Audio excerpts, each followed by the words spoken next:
Revenge with Karen. The sound of a snapping finger is distinctive.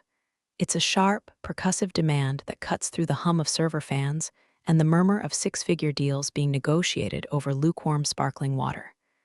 When it happens within 3 inches of your ear, it's not just a sound, it's a declaration of war. Hey, IT girl. Earth to IT girl. I didn't look up immediately. I was currently staring at a complex schematic for a Phase 3 fiber optic reroute that was supposed to ensure the 37th floor didn't melt down during the upcoming summer heatwave. My finger was tracing the line where the redundant cooling loop intersected with the primary server annex. It was a delicate ecosystem of power and glass, one that I had personally designed, negotiated, and leased to this firm 3 years ago. The fingers snapped again. Faster, like a metronome for an idiot. I know you can hear me, the voice drawled. It was Jared. Of course it was Jared.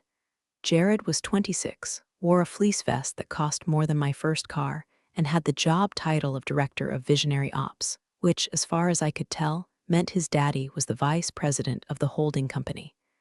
I finally turned my swivel chair. "Can I help you, Jared?" "The Wi-Fi," he said, gesturing wildly at the glass-walled conference room behind him, where 5 other guys in identical vests were staring at a frozen Zoom screen. "It's lagging. We're pitching the Series B guys in 3 minutes. Fix it." I took a slow breath. I am a 45-year-old woman in a tailored blazer. I do not wear a lanyard. I do not have a walkie-talkie clipped to my belt. I was sitting at the conference table because the light was better for reading blueprints, not because I was waiting for a help desk ticket. "I'm not IT, Jared," I said, my voice level. "I'm reviewing the infrastructure specs for the renewal. If you're having latency issues, you need to submit a ticket to the portal." Jared laughed. It was a harsh, barking sound. "Excuse me, I don't submit tickets. I tell people to do their jobs. You're sitting here with a laptop, aren't you? Fix the router, reboot the whatever. Just make the internet work." "I am busy," I said, turning back to the schematic, "and I don't have admin access to your local VLAN." That was the wrong thing to say, or perhaps the perfect thing. Jared slammed his hand down on the table, rattling my coffee cup. The entire open plan office went silent. The marketing team lowered their phones. The developers stopped typing. "You know what?" Jared shouted, his face flushing a blotchy red. "I am sick of the attitude from the support staff in this building. My father pays a fortune for this lease. I can't even get a stable connection. You're useless. You're actually useless." He pointed a finger at the door. "Get out. You're fired. I don't want to see you on this floor again. I'll have HR send your final check." "Go," I froze, not out of fear, but out of sheer scientific fascination. He was firing me. He actually thought he had the authority to fire me. Speaking of authority and making smart moves, if you're enjoying this disaster unfolding, me a favor and hit subscribe or drop a like. It helps the algorithm know you enjoy watching entitled executives implode. Thanks. I looked at him. I looked at the silent office watching us.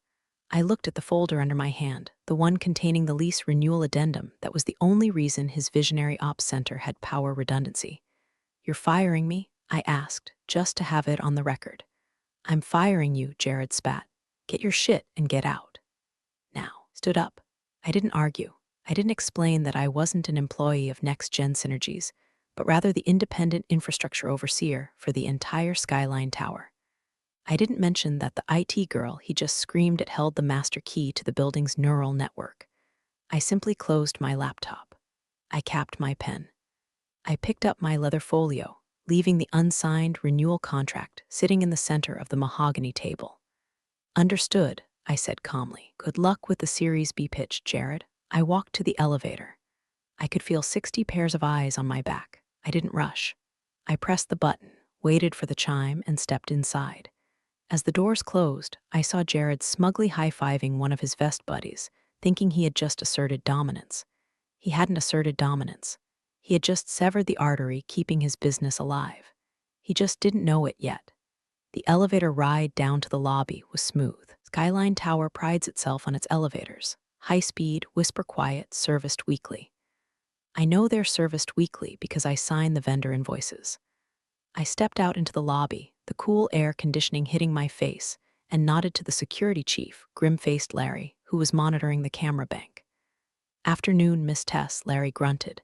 "Everything good on 37? Not anymore, Larry," I said, offering a tight smile. "Not anymore." 10 minutes later, exactly enough time for me to walk to the coffee shop across the street, order a double espresso, and sit by the window. The chaos started upstairs. I wasn't there to see it, but I didn't need to be.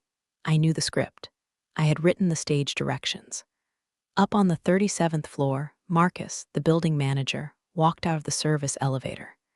Marcus is a good man. He's 60, wears suits that are slightly too large for him, sweats profusely when things go off script. He was carrying a notary stamp and a bottle of champagne. He was there to celebrate the signing of the 10-year lease extension, a deal I had spent 6 months negotiating with the VP, Jared's father. Marcus walked into the glass-walled conference room. He saw the folder I had left on the table. He saw Jared and his team, still high on adrenaline and low on situational awareness. "Afternoon, gentlemen," Marcus boomed, trying to be jovial. "Where is she? Where's Our Lady of the Hour? We've got ink to dry." Jared spun around, looking annoyed. "Who?" "Tess," Marcus said, looking around the room. "She said she was setting up in here. We need to finalize the infrastructure rider before 5 p.m. or the grandfather clause on your cooling unit expires." Jared scoffed, grabbing a Red Bull from the mini-fridge. "Oh, her? The brunette with the attitude? Yeah, I fired her." The room stopped. It wasn't a quiet stop. It was the kind of stop where the air gets sucked out of the room. The developers in the back row lowered their headphones. The HR director, a woman named Sarah who actually knew who I was but had been in the bathroom during the incident, walked in just in time to hear this. Her face went the color of bleached paper. Marcus blinked. He wiped sweat from his forehead. "I'm sorry, Jared. You did what?" "I fired her," Jared repeated, slower. He was talking to a child. "She was incompetent, couldn't fix the Wi-Fi, gave me lip, so I told her to pack up and get out. You're welcome, by the way, we need better vendors." Marcus stared at him. He stared at the empty chair where I had been sitting. He stared at the unsigned contract on the table. "Jared," Marcus said, his voice trembling slightly. "Tess isn't a vendor. She's not IT." "Whatever, Tess is the landlord," Marcus whispered. "What?"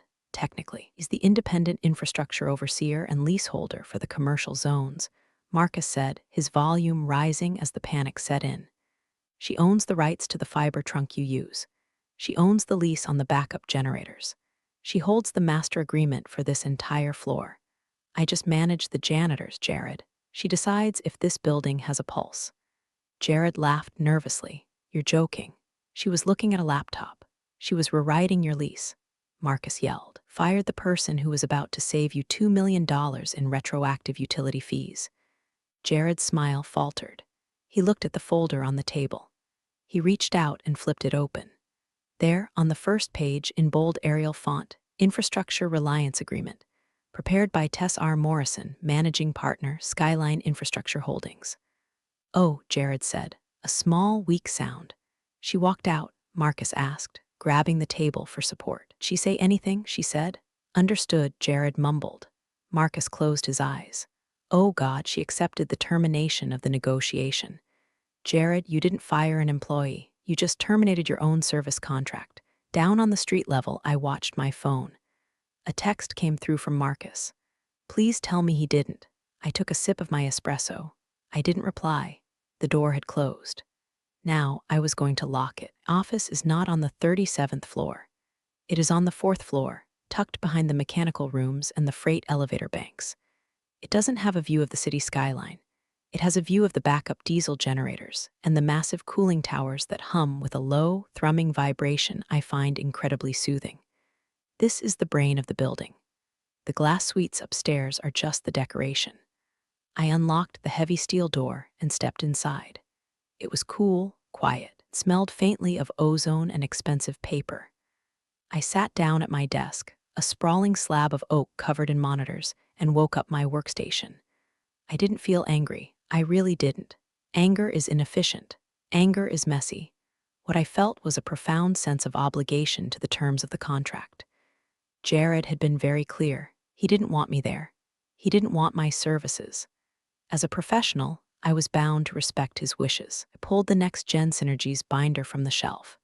It was 3 inches thick. I opened it to section 14. B. revocable privileges, and shared utilities. Most tenants assume that when they rent a floor, they get everything: water, power, internet, air. But Skyline Tower is an old building retrofitted for modern tech. The base lease covers 4 walls and a ceiling. Everything else, the high-speed fiber, the dedicated HVAC loop for the server room, biometric security access, those are add-on amenities provided by my company, essentially subleased to the building management to offer to tenants. Jared had just fired the provider of those amenities. I opened the building management software. My access level is root administrator. Step 1, the elevator priority protocol. Next-gen Synergies paid a premium for VIP lift access. It meant that when a keycard assigned to their floor swiped in the lobby, one of the 6 elevators would immediately prioritize their call. It shaved about 4 minutes off the morning commute. I found the clause. Contract status, negotiation terminated by tenant. I clicked the checkbox, revert to standard access. Now they were just like the call center on the 8th floor. They'd wait in line. Step 2, the freight elevator. They had a shipment of new servers arriving on Tuesday. I knew this because I had approved the dock schedule. However, access to the heavy-duty freight elevator requires a digital token issued by the infrastructure overseer. I revoked the token. When that truck arrived, they would have to carry those racks up the fire stairs. All 37 flights. Step 3, the climate control. This was the big one. The building's central AC keeps the offices at a comfortable 72 degrees. But a server room generates massive heat, needs a dedicated chilled water loop to keep the equipment from frying. That loop is my property. I pulled up the HVAC schematic. The flow to suite 3700 was currently set to high priority/subsidized. I typed in a new command, set to base building standard. The valve actuators on the roof would take about an hour to close. By tomorrow morning, their server room would be a sauna. I wasn't breaking the law. I wasn't sabotaging them. I was simply removing the services they had explicitly stated they no longer wanted from the IT girl. My phone rang. It was the landline. Only 3 people had this number: the building owner, the fire marshal, and the head of legal for the property management firm. It was the legal counsel, Brenda. Tess, Brenda's voice was tight. I just got a frantic call from Marcus. He says the VP's kid fired you. He did, I said, putting the call on speaker while I navigated to the security badge database. Publicly, with witnesses. He terminated our working relationship. Jesus, Brenda sighed. Okay, what are you doing? I'm adhering to the termination, I said. I'm rolling back the uncontracted amenities. I can't provide services without a signed liability waiver, Brenda. You know the insurance rules. If his servers melt and I don't have a contract, I get sued. I know, Brenda said. Not asking you to stop, I'm asking, how bad is it going to get? I looked at the monitor. I was hovering over the biometric bathroom locks tab. Well, I said, I hope they like using the public restrooms in the lobby. Understood, Brenda said. I'll draft the liability deflection. Have a good evening, Tess. You too, Brenda. I pressed execute. The beauty of infrastructure is its invisibility. When it works, you don't know it exists. You walk through a door, it opens. Breathe air, it's cool. You flush a toilet, it works. You assume these are natural laws of the universe, not services rendered by a contract. On the 37th floor, the laws of physics were changing. It started small. Around 3:30 p.m., the smart glass in the executive conference room, the stuff that frosts over for privacy at the touch of a button, stopped responding. It reverted to its default state, transparent. Jared was in the middle of a private yelling match with his logistics coordinator, and suddenly, the entire office could see him pacing and gesticulating like a mime in a glass box. I watched it on the security feed. It was like silent theater. Then came the biometric locks. The interior doors of their suite, separating the developer bullpen from the executive wing, were secured by fingerprint scanners. Those scanners routed through my local server. I disabled the account. The doors didn't lock permanently. That would be a fire hazard. Instead, they failed safe. They popped open and refused to latch. Suddenly, the exclusive executive wing was open to everyone. The junior interns wandered in, looking confused. The noise from the sales floor, the ringing phones, the chatter, flooded into Jared's sanctuary. But the real panic set in at 4:15 p.m. I have a dashboard that monitors tenant tickets. Usually, these go to the building management, but because the infrastructure is mine, I get a CC on anything tagged critical. Ticket hash 9942, server room temp alert. Current temp 78 degrees F, rising. Ticket hash 9943, bathroom access denied. Exec washroom keycards not working. Ticket hash 9944, internet flickering. Packet loss 40%. Jared had called me IT. He didn't understand what IT actually ran on. The fiber trunk they used was a split line. Without my prioritization code, their massive data packets were now fighting for bandwidth with the dental call center on the 8th floor. The dentists were downloading massive X-ray files. Next-gen's video calls started looking like 8-bit Minecraft art. I sat in my office, sipping sparkling water, watching the temperature gauge for sweet 3700 climb. 79 degrees F, 80 degrees F. My email pinged. It was from Jared. Subject, glitch, body, hey. The AC is acting up and the doors are weird. Can you take a look? Need it fixed ASAP. No apology. No, I'm sorry I fired you. Just a demand. He still thought I was the help desk. He still thought he had the power. I didn't reply. I simply archived the email into a folder labeled Evidence of Unauthorized Service Requests. 5 minutes later, phone rang. It was Marcus again. Tess, he's screaming in the lobby, Marcus whispered. He says the building is attacking him. He's trying to get the maintenance guy, old Bill, to hack the thermostat. Bill can't hack the thermostat, I said calmly. It's encrypted with a 256-bit key. It's hardwired into the lease logic controller. I know that, Marcus said, but Jared doesn't. He's threatening to sue the building for breach of habitable workspace.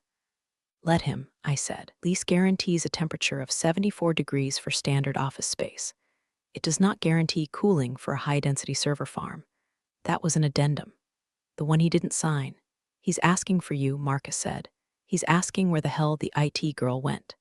Tell him I've been terminated, I said. And tell him that as a non-employee, I am not authorized to enter the premises.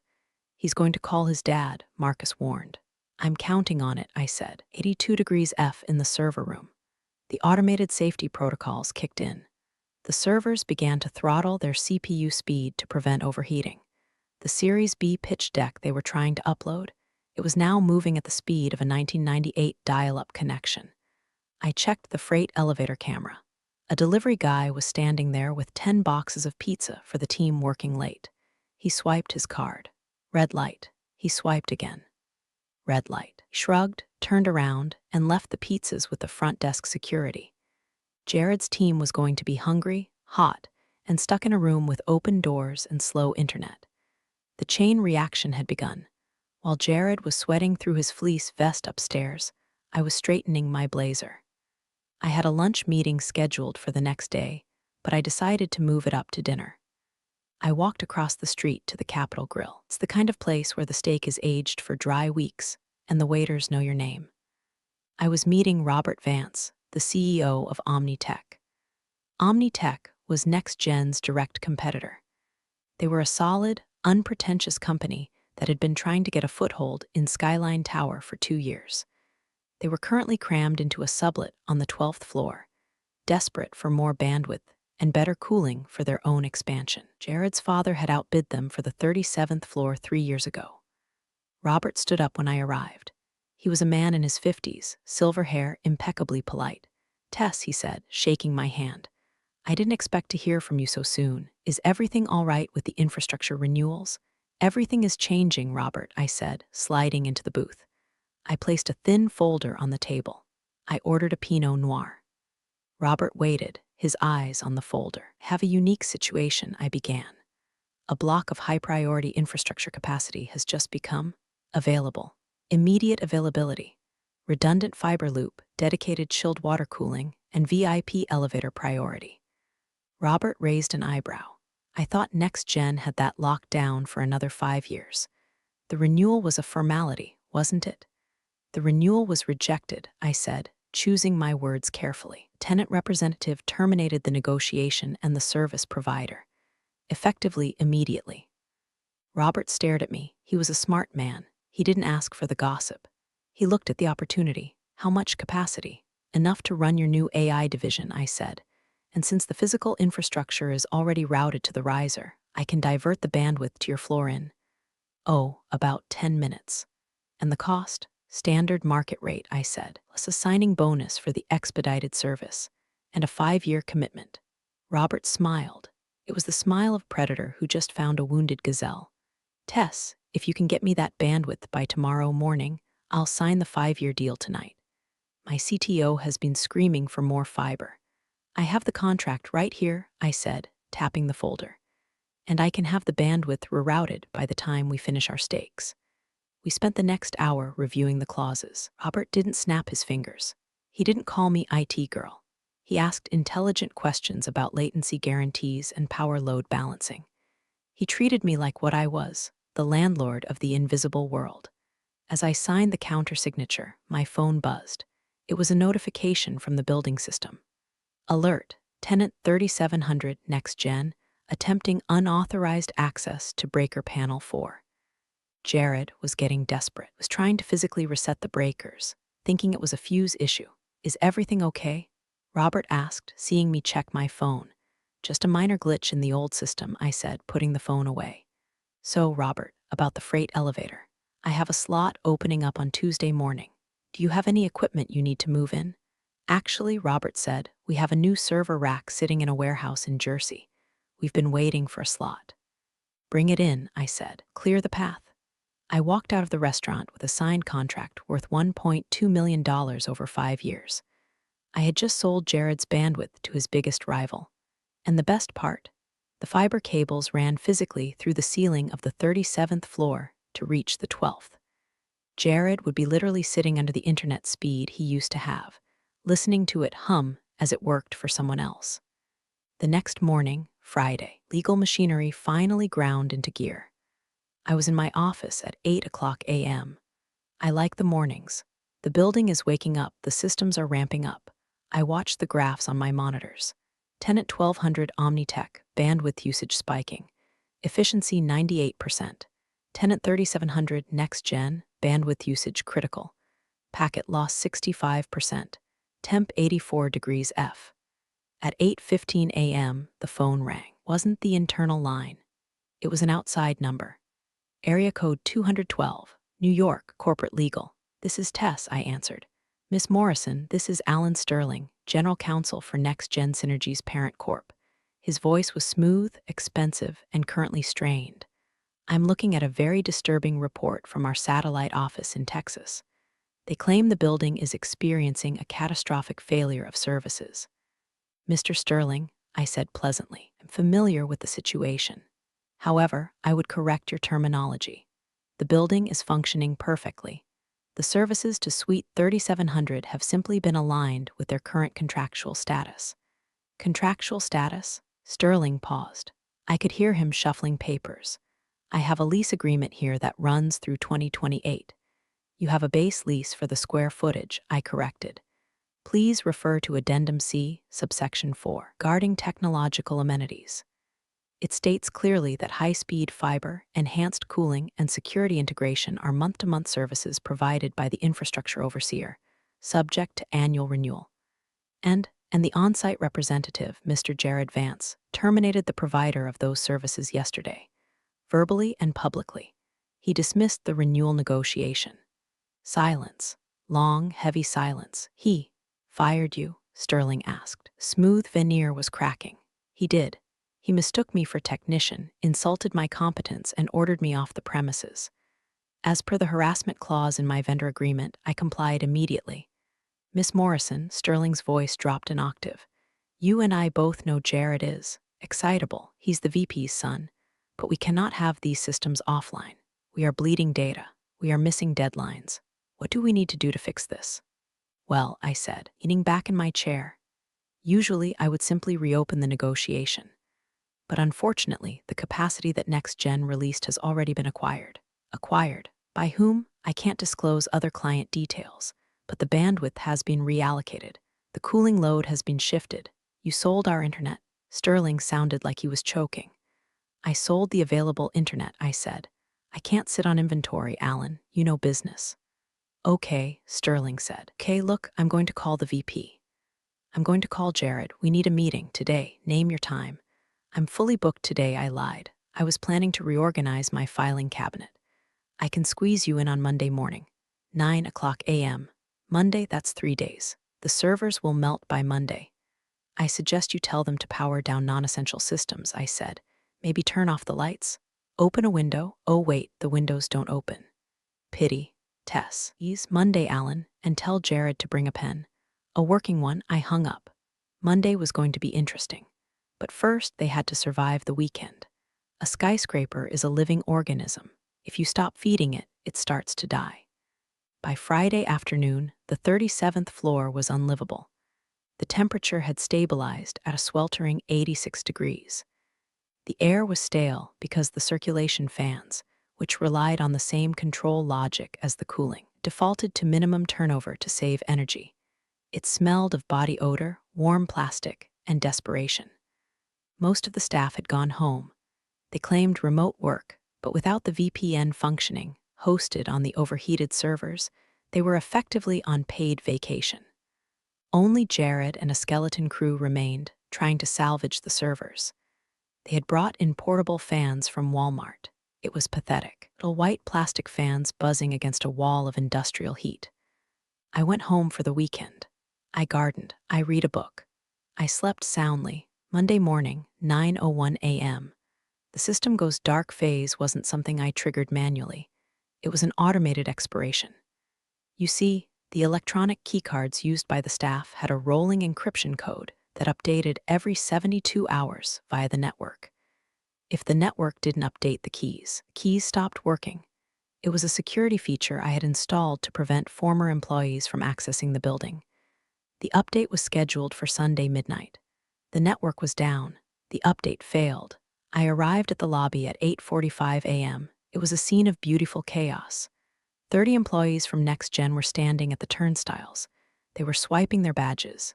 Beep, beep. Red light. Beep, beep. Red light. What is going on? One of the developers yelled at Larry, the security guard. My badge isn't working. System says expired, Larry grunted, tapping his screen. Can't let you up without a valid badge. Jared was there. He looked terrible.